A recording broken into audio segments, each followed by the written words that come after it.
Bonjour. Alors ce matin, j'ai un petit problème technique parce que je ne sais pas pourquoi le streaming ne veut pas s'ouvrir. Donc j'ai choisi d'enregistrer et afin de pouvoir mettre en ligne, de pouvoir chanter ensemble déjà pour commencer la semaine et puis lire les quelques lignes dont je voulais parler aujourd'hui. Donc déjà tout est prêt sur l'autel puisque j'ai terminé ma propre cérémonie, mais c'est important pour moi qu'on commence la semaine dans les refuges, qu'on commence la semaine avec les 4 vœux, en remerciant les maîtres. Et donc, voilà, nous allons le faire ensemble.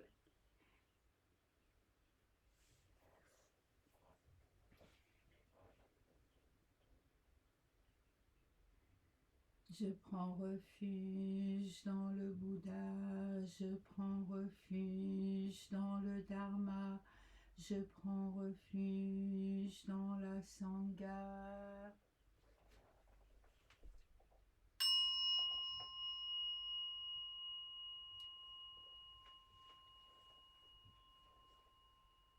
Je prends refuge dans le Bouddha, le plus grand des maîtres. Je prends refuge dans le Dharma, l'enseignement suprême. Je prends refuge dans la Sangha, le lieu de l'harmonie.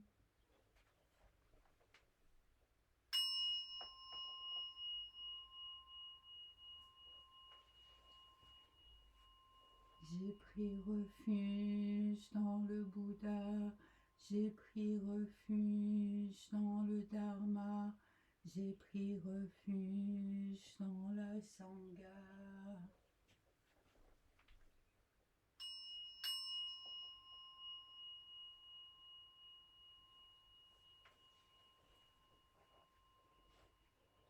Les 4 vœux du chemin du Bodhisattva. Aussi innombrables que soient les êtres vivants, je fais vœu de les sauver tous. Aussi insatiables que soient les désirs, je fais vœu de les éteindre tous. Aussi profonds que soient les enseignements du Dharma, je fais vœu de les étudier tous. La voie du Bouddha est sans fin, je fais vœu de la suivre.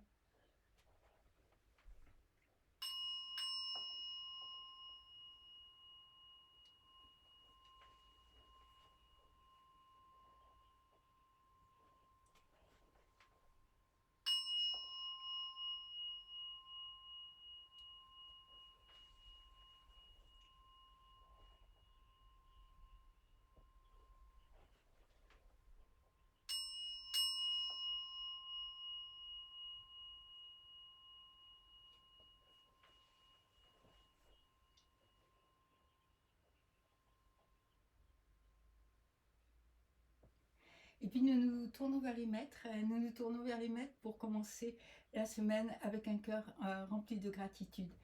Kisawa Roshi-sama, Minpo Iyan Daiwasho, Niwazenji-sama, Zuigaku Renpo Daiwasho, Noiri Roshi-sama, Hakusan Kojun Daiwasho, Moriyama Roshi-sama, Horin Dairyo Daiwasho, Horin Dairyo Daiwasho, Horin Dairyo Daiwasho. Et nous nous tournons aussi vers le petit Bouddha, si je peux dire, vers le Bodhisattva Jizo, parce que le Bodhisattva Jizo, il nous accompagne à chaque moment, en fait, à chaque carrefour de notre vie. Om Kaka Kabisan Mae Soaka, Om Kaka Kabisan Mae Soaka, Om Kaka Kabisan Mae Soaka, Om Makakelaya Soaka, Om Makakelaya Soaka, Om Makakelaya Soaka, Jizo-sama. Bonjour à Jizo-sama et bonjour à vous aussi, à vous tous. En fait, vendredi, avant la méditation, j'ai écrit le petit texte dans YouTube et je l'ai intitulé Silence. Et ça m'a fait sourire parce que En fait, je suis dans un endroit assez bruyant, en ce moment et parfois il y a la musique chez les voisins et parfois, il y a beaucoup de gens qui s'amusent dans l'escalier et voilà et je me suis dit: «Bah, j'intitule ça silence et puis ça se trouve, il va y avoir un gros bruit au milieu du zazen» et ça m'a fait sourire et en fait, il y a pas eu beaucoup de bruit.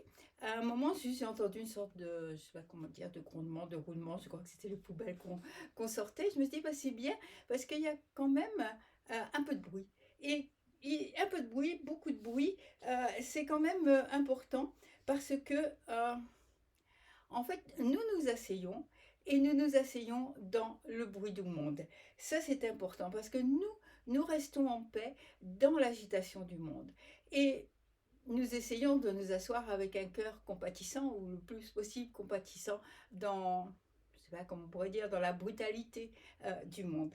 Et c'est bien parce que qu'il y ait un peu donc de bruit, qu'on soit au milieu du monde comme ça, parce que c'est nous qui restons en silence. C'est pas le monde qui s'arrête, c'est nous qui nous arrêtons. Et nous ne pouvons pas attendre qu'il n'y ait plus de tumulte, plus de bruit, plus d'agitation dans le monde, mais nous allons nous asseoir exactement avec ce bruit, avec ce tumulte, avec cette agitation, que ce soit à l'extérieur de nous ou à l'intérieur de nous. Et c'est exactement ça notre pratique. Nous nous asseyons au cœur du monde tel qu'il est, avec nous-mêmes tels que nous sommes. C'est une forme de confiance comme ça dans notre assise. Et ça m'a rappelé, vous savez, Ryokan, ce moine ermite, poète japonais du 18e, qui est pour moi, qui est pour moi comme un frère de cœur. Et Ryokan, il habitait dans des huttes au fond de la montagne ou alors à l'extérieur des villages, près des temples. Et puis il prenait son bol pour aller mendier sa nourriture. Et il s'arrêtait pour jouer avec les enfants. Il s'arrêtait aussi à un moment, on nous dit, il jouait aux billes avec les filles du bordel, si bien que son frère aîné, s'est inquiété et lui a demandé, ce moine à la robe noire qui s'amuse avec les filles de plaisir, qu'y a-t-il donc dans son cœur? Et Ryokan, avec sa grande simplicité, avec sa grande presque naïveté, je dirais, lui a répondu, m'amusant et m'amusant, je passe à travers ce monde flottant. Puisque j'y suis, n'est-ce pas bien de chasser les mauvais rêves des autres? Chasser les mauvais rêves des autres à travers la compassion. Lui qui médite toute la nuit, souvent il nous raconte, mais avec toujours beaucoup de simplicité dans sa hutte de montagne, lui qui écoute le silence, lui qui écoute le son de la pluie et qui apprécie sa vie qui est une vie de dénouement complet. Donc lui qu'on pourrait penser loin des autres, un jour il écrit: on pourrait croire que je me suis enfermé moi-même loin des gens du monde, et pourtant, pourquoi alors n'ai jamais cessé de penser à eux? Voilà, et ça me semble tellement notre pratique. Nous nous asseyons en silence, nous nous asseyons calmement, nous nous asseyons en essayant d'ouvrir notre cœur. Et tout ça n'est pas un éloignement, mais c'est au contraire être là, au milieu du monde, juste avec le monde et pour le monde. Voilà ce qui, pour moi, est le cœur vraiment de notre pratique. Merci beaucoup, je vous souhaite une bonne semaine. Je pense avoir résolu, ou plus exactement que ma webmaster aura résolu ce problème de streaming. Je vous souhaite une bonne semaine, donc dans la joie du Dharma. Et je vous rappelle que demain mardi, c'est Uposatha, c'est la pleine lune de juin. Et si vous regardez sur le site nousasseoirensemble.org, vous saurez ce qui se passe ce jour-là et vous y êtes bienvenus. Merci.